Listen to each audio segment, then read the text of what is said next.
કે એક ક્રૂર કર્મ કરનારો શિકારી હતો. ઘણા બધા પક્ષીઓને મારીને બજારમાં વેચી દેતો આ માણસ શિકારી. આ ધંધો કરતા એને ઘણો સમય વ્યતીત થઈ ગયો. જંગલમાં જાય, પશુ પક્ષી મારી આવે, બજારમાં વેચી આવે અને આવી રીતે હિંસા કરતો હતો. એ ક્રૂર કર્મના કારણે એમના સગાવાલાઓએ બધા એનો ત્યાગ કરી દીધો કે ભાઈ આવો માણસ આપણે પરિવારમાં રાખવો નહીં, આમાં આપણા આખા કુળની આબરૂ જાય. અને જે પાપ કરીને પોતે પોતાને દગો દે છે એ બીજાનું ભલું શું કરે? મહાભારત એમ બોલે, કોઈ માણસ પાપ કરે ને, કોઈ છેતરપિંડી કરે, દગાદુગી કરે, એને એમ લાગે કે મેં બીજાને છેતર્યો, બીજાને મેં દગો દીધો, પણ એને ખબર નથી કે એણે પોતે પોતાના આત્માને જ દગો દીધો છે. એને પોતે પોતાના આત્માને, પોતાની જાતને જ એણે છેતરી છે, કારણ કે દુઃખના ફુવારા તો એને જ આવવાના. બધા પરિવારે ત્યાગ કરી દીધો. આવડો એકલો રહેતો તો ઘરે શિકારી. એક દિવસ વનમાં એ ફરવા માટે નીકળેલો, શિકાર કરવા માટે. અચાનક ચારેય તરફ વાવાઝોડું ઉપડ્યું. મુશળધાર વરસાદ વરસી રહ્યો હતો. ઠંડીથી આવડો ઠરી ગયેલો. એ સમયે ધરતી પર ઠંડીથી વ્યાકુળ થઈને એક કબૂતરી જોઈ એને. ઠંડીમાં વરસાદની પલ્લી ગયેલી કબૂતરી પડી હતી.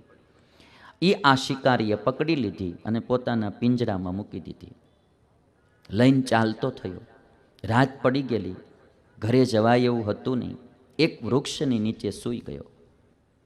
એ વૃક્ષ ઉપર એક કબૂતર રહેતું હતું અને કબૂતર પોતાની પત્ની આહાર લેવા માટે વનમાં ગયેલી એટલે વિલાપ કરતું હતું કે આ વાવાઝોડામાં મારી પત્નીનું શું થયું હશે, ક્યાં ગઈ હશે. જે આ શિકારીએ કબૂતરી પકડી હતી ને પિંજરામાં, એ આ કબૂતરની પત્ની હતી. અને વૃક્ષ ઉપર કબૂતર વિલાપ કરે કે મારી પત્નીનું શું થયું હશે, ક્યાં ગઈ હશે. એ આહાર લેવા માટે ગયેલી. એટલે શિકારી વૃક્ષ નીચે બેઠો છે, પિંજરામાં કબૂતરી. વૃક્ષ ઉપર કબૂતર વાત કરે છે કે ચણચણવા માટે ગયેલી મારી પત્ની હજી સુધી કેમ ન આવી? એના વિના મારું ઘર સૂનું સૂનું લાગે છે. કબૂતરોમાં બી આવું હોય હો, સૂનું સૂનું લાગે. કબૂતર કહે છે કે ઘર છે ને એ ઘર નથી, પત્ની છે એ જ ઘર છે. ગૃહિણી એટલે ઘરે જે નારી, પત્ની એ જ ઘર છે. પત્ની વિનાનું ઘર તો જંગલ જેવું છે. અને કબૂતર કહે છે કે રુષ્ટે ભવતી સા હૃષ્ટા, મારી પત્ની કેવી હતી કે હું પ્રસન્ન થાવ તો એ પ્રસન્ન થાતી, દુઃખીતે મયી દુઃખીતા, હું દુઃખી થાવ તો મારી પત્ની દુઃખી થાતી હતી. પ્રોષિતે દીન વદના, હું ક્યાંક બહાર જાઉં તો ઉદાસ રહેતી હતી. અને ક્રુદ્ધે ચ પ્રિયવાદિની, હું ક્રોધ કરું તો પ્રિય વચન બોલી અને મને શાંત કરતી હતી. આવી પત્ની મારી ક્યાં ગઈ હશે? પત્ની કેવી હોય ને એ કબૂતર શીખવાડે છો માણાને. આવી પત્ની ક્યાં ગઈ હશે? પતિવ્રતા પતિગતિ પતિ પ્રિય હિતે રતા, એ પતિવ્રતા હતી મારી પત્ની. યસ્ય સ્યાત તાદૃશી ભાર્યા ધન્ય સ પુરુષો ભુવી, જેને ત્યાં આવી ડાઈ પત્ની હોય એ પુરુષને ધન્યવાદ છે. કબૂતર બોલે. અને એક વાત કરી કે માણસ રોગથી પીડાતો હોય કે કોઈ પણ પ્રકારના દુઃખથી પીડાતો હોય અને ત્યારે જો એને સારી ડાઈ પત્ની હોય તો એના જેવી આ દુનિયામાં કોઈ મોટી ઔષધિ નથી. એ એના રોગને ટાળી નાખે છે. આમ કબૂતર કરુણા ભર્યા વચન કબૂતરના સાંભળી પિંજરામાં રહેલી કબૂતરી બોલી. કબૂતરી પિંજરામાં હતી એ બોલી કે અહો અતીવ સુભાગ્યાહમ યસ્યા મે દયિતઃ પતિઃ, અસતો વા સતો વાપી ગુણાનેવમ પ્રભાષતે. હું બહુ ભાગ્યશાળી છું, મારા પતિ જે ગુણ મારામાં છે કે નથી પણ મારા ગુણનું આવી રીતે વર્ણન કરે છે. હું ભાગ્યશાળી છું, મને આવા પતિ મળ્યા. આ પતિ પત્નીનો સંવાદ કબૂતર અને કબૂતરીનો મેં કહ્યું એમ રૂપક છે, પણ મનુષ્યને સમજાવવા માટે છે કે પતિ પત્નીમાં કેવી પ્રીતિ હોવી જોઈએ. કબૂતરને કહ્યું, કબૂતરીએ કબૂતરને કહ્યું કે આ વ્યાધ ઠંડીથી અને ભૂખથી પીડાઈને સૂતો છે, આપણે ઘરે આવ્યો છે, આપણે આશરે આવ્યો છે, તમે તેની યથાયોગ્ય સેવા કરો, તમે આ શરણાગતની રક્ષા કરો.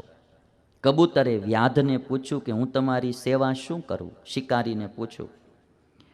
એટલે વ્યાધે કહ્યું કે હું ઠંડીથી ધ્રુજું છું, મને ઠંડીથી બચાવો.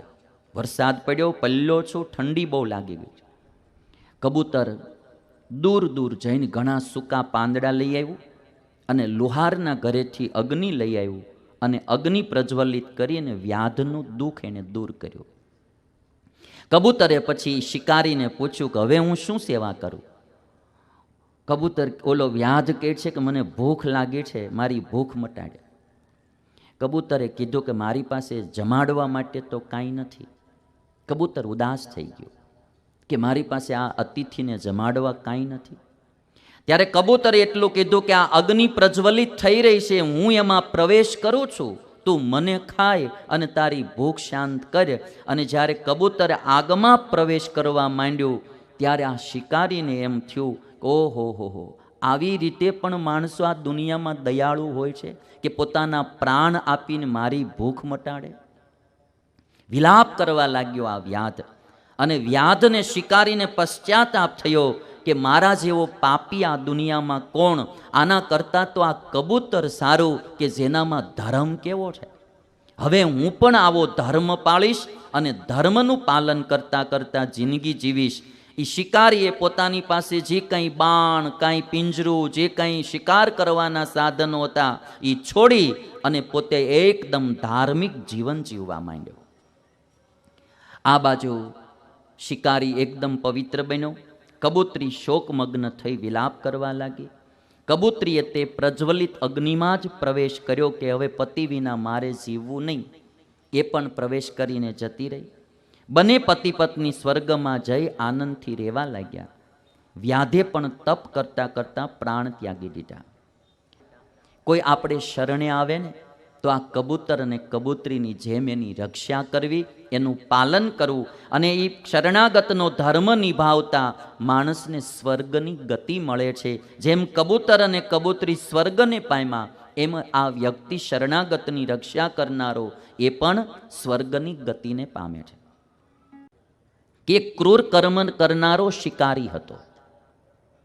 ઘણા બધા પક્ષીઓને મારીને બજારમાં વેચી દેતો આ માણસ શિકારી. આ ધંધો કરતા એને ઘણો સમય વ્યતીત થઈ ગયો. જંગલમાં જાય, પશુ પક્ષી મારી આવે, બજારમાં વેચી આવે અને આવી રીતે હિંસા કરતો હતો. એ ક્રૂર કર્મના કારણે એમના સગાવાલાઓએ બધા એનો ત્યાગ કરી દીધો કે ભાઈ આવો માણસ આપણે પરિવારમાં રાખવો નહીં, આમાં આપણા આખા કુળની આબરૂ જાય. અને જે પાપ કરીને પોતે પોતાને દગો દે છે એ બીજાનું ભલું શું કરે? મહાભારત એમ બોલે, કોઈ માણસ પાપ કરે ને, કોઈ છેતરપિંડી કરે, દગાદુગી કરે, એને એમ લાગે કે મેં બીજાને છેતર્યો, બીજાને મેં દગો દીધો, પણ એને ખબર નથી કે એણે પોતે પોતાના આત્માને જ દગો દીધો છે. એને પોતે પોતાના આત્માને, પોતાની જાતને જ એણે છેતરી છે. કારણ કે દુઃખના ફુવારા તો એને જ આવવાના. બધા પરિવારે ત્યાગ કરી દીધો. આવડો એકલો રહેતો તો ઘરે શિકારી. એક દિવસ વનમાં એ ફરવા માટે નીકળેલો, શિકાર કરવા માટે. અચાનક ચારેય તરફ વાવાઝોડું ઉપડ્યું. મુશળધાર વરસાદ વરસી રહ્યો હતો. ઠંડીથી આવડો ઠરી ગયેલો. એ સમયે ધરતી પર ઠંડીથી વ્યાકુળ થઈને એક કબૂતરી જોઈ. એને ઠંડીમાં વરસાદની પલ્લી ગયેલી કબૂતરી પડી હતી. એ આ શિકારીએ પકડી લીધી અને પોતાના પિંજરામાં મૂકી દીધી. લઈને ચાલતો થયો. રાત પડી ગયેલી, ઘરે જવાય એવું હતું નહીં. એક વૃક્ષની નીચે સૂઈ ગયો.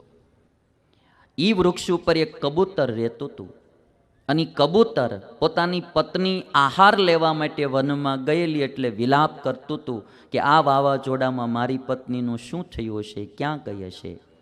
જે આ શિકારીએ કબૂતરી પકડી હતી ને પિંજરામાં, એ આ કબૂતરની પત્ની હતી. અને વૃક્ષ ઉપર કબૂતર વિલાપ કરે કે મારી પત્નીનું શું થયું હશે, ક્યાં ગઈ હશે. એ આહાર લેવા માટે ગયેલી. એટલે શિકારી વૃક્ષ નીચે બેઠો છે, પિંજરામાં કબૂતરી. વૃક્ષ ઉપર કબૂતર વાત કરે છે કે ચણચણવા માટે ગયેલી મારી પત્ની હજી સુધી કેમ ન આવી? એના વિના મારું ઘર સૂનું સૂનું લાગે છે. કબૂતરોમાં બી આવું હોય હો. સૂનું સૂનું લાગે. કબૂતર કહે છે કે ઘર છે ને એ ઘર નથી, પત્ની છે એ જ ઘર છે. ગૃહિણી એટલે ઘરે જે નારી પત્ની એ જ ઘર છે. પત્ની વિનાનું ઘર તો જંગલ જેવું છે. અને કબૂતર કહે છે કે હૃષ્ટે ભવતી સા હૃષ્ટા, મારી પત્ની કેવી હતી કે હું પ્રસન્ન થાવ તો એ પ્રસન્ન થાતી, દુઃખીતે મયી દુઃખીતા, હું દુઃખી થાવ તો મારી પત્ની દુઃખી થાતી હતી. પ્રોષિતે દીન વદના, હું ક્યાંક બહાર જાઉં તો ઉદાસ રહેતી હતી. અને ક્રુદ્ધે ચ પ્રિયવાદિની, હું ક્રોધ કરું તો પ્રિય વચન બોલી અને મને શાંત કરતી હતી. આવી પત્ની મારી ક્યાં ગઈ હશે? પત્ની કેવી હોય ને એ કબૂતર શીખવાડે છો માણાને. આવી પત્ની ક્યાં ગઈ હશે? પતિવ્રતા પતિગતિ પતિ પ્રિય હિતે રતા, એ પતિવ્રતા હતી મારી પત્ની. યસ્ય સ્યાત તાદૃશી ભાર્યા ધન્ય સ પુરુષો ભુવી, જેને ત્યાં આવી ડાઈ પત્ની હોય એ પુરુષને ધન્યવાદ છે. કબૂતર બોલે. અને એક વાત કરી કે માણસ રોગથી પીડાતો હોય કે કોઈ પણ પ્રકારના દુઃખથી પીડાતો હોય અને ત્યારે જો એને સારી ડાઈ પત્ની હોય તો એના જેવી આ દુનિયામાં કોઈ મોટી ઔષધિ નથી. એ એના રોગને ટાળી નાખે છે. આમ કબૂતર કરુણા ભર્યા વચન કબૂતરના સાંભળી પિંજરામાં રહેલી કબૂતરી બોલી. કબૂતરી પિંજરામાં હતી એ બોલી કે અહો અતીવ સુભાગ્યાહમ યસ્યા મે દયિતઃ પતિઃ, અસતો વા સતો વાપી ગુણાનેવમ પ્રભાષતે. હું બહુ ભાગ્યશાળી છું, મારા પતિ જે ગુણ મારામાં છે કે નથી પણ મારા ગુણનું આવી રીતે વર્ણન કરે છે. હું ભાગ્યશાળી છું, મને આવા પતિ મળ્યા. આ પતિ પત્નીનો સંવાદ કબૂતર અને કબૂતરીનો મેં કહ્યું એમ રૂપક છે પણ મનુષ્યને સમજાવવા માટે છે કે પતિ પત્નીમાં કેવી પ્રીતિ હોવી જોઈએ. કબૂતરને કહ્યું, કબૂતરીએ કબૂતરને કહ્યું કે આ વ્યાધ ઠંડીથી અને ભૂખથી પીડાઈને સૂતો છે, આપણે ઘરે આવ્યો છે, આપણે આશરે આવ્યો છે, તમે તેની યથાયોગ્ય સેવા કરો, તમે આ શરણાગતની રક્ષા કરો. કબૂતરે વ્યાધને પૂછ્યું કે હું તમારી સેવા શું કરું? શિકારીને પૂછ્યું. એટલે વ્યાધે કહ્યું કે હું ઠંડીથી ધ્રુજું છું, મને ઠંડીથી બચાવો. વરસાદ પડ્યો, પલ્લો છું, ઠંડી બહુ લાગી ગઈ. કબૂતર દૂર દૂર જઈને ઘણા સૂકા પાંદડા લઈ આવ્યું અને લુહારના ઘરેથી અગ્નિ લઈ આવ્યું અને અગ્નિ પ્રજ્વલિત કરીને વ્યાધનું દુઃખ એને દૂર કર્યું. કબૂતરે પછી શિકારીને પૂછ્યું કે હવે હું શું સેવા કરું? કબૂતર ઓલો વ્યાધ કહે છે કે મને ભૂખ લાગી છે, મારી ભૂખ મટાડે. કબૂતરે કીધું કે મારી પાસે જમાડવા માટે તો કાંઈ નથી. કબૂતર ઉદાસ થઈ ગયું કે મારી પાસે આ અતિથિને જમાડવા કાંઈ નથી. ત્યારે કબૂતરે એટલું કીધું કે આ અગ્નિ પ્રજ્વલિત થઈ રહી છે, હું એમાં પ્રવેશ કરું છું, તું મને ખાય અને તારી ભૂખ શાંત કરે. અને જ્યારે કબૂતર આગમાં પ્રવેશ કરવા માંડ્યું ત્યારે આ શિકારીને એમ થયું ઓહો હો, આવી રીતે પણ માણસો આ દુનિયામાં દયાળુ હોય છે કે પોતાના પ્રાણ આપીને મારી ભૂખ મટાડે. વિલાપ કરવા લાગ્યો આ વ્યાધ. અને વ્યાધને શિકારીને પશ્ચાતાપ થયો કે મારા જેવો પાપી આ દુનિયામાં કોણ? આના કરતાં તો આ કબૂતર સારું કે જેનામાં ધર્મ કેવો છે.